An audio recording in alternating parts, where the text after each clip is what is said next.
Capsule de vie, il faut sortir du garde-robe.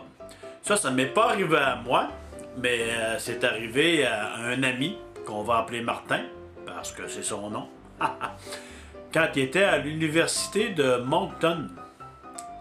Lui et son ami sont arrivés en retard à un cours. Puis des cours à l'université de Moncton, c'est des grandes classes.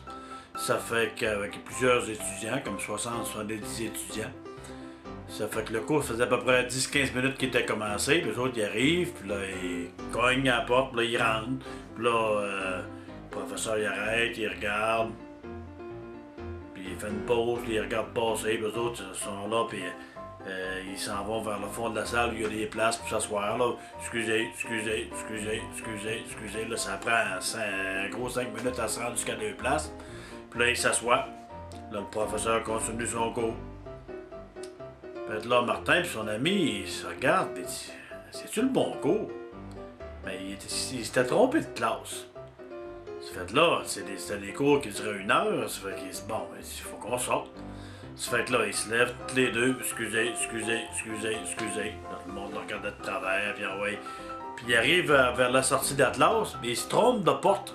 Ils prennent la porte à côté de la porte de sortie. Ça fait qu'ils rouvrent la porte. Puis ils rentrent toutes les deux, puis ils referment la porte en arrière, puis là ils s'aperçoivent qu'ils sont d'un garde-robe. Ça fait là, ils se disent, qu'est-ce qu'on fait? On sort-tu? Ils disent, on n'est pas pour les déranger encore comme ça. Mais Martin, on n'a pas le choix, il faut sortir, et ils le savent qu'on est dans un garde-robe, là. Ça fait que... fait là, ils ressortent du garde-robe, puis excusez, puis là ils sont sortis. Ils sont aperçus qu'il y avait l'air pas mal de taouin en sortant du garde-robe. Ça fait que c'était l'histoire de faut sortir du garde-robe.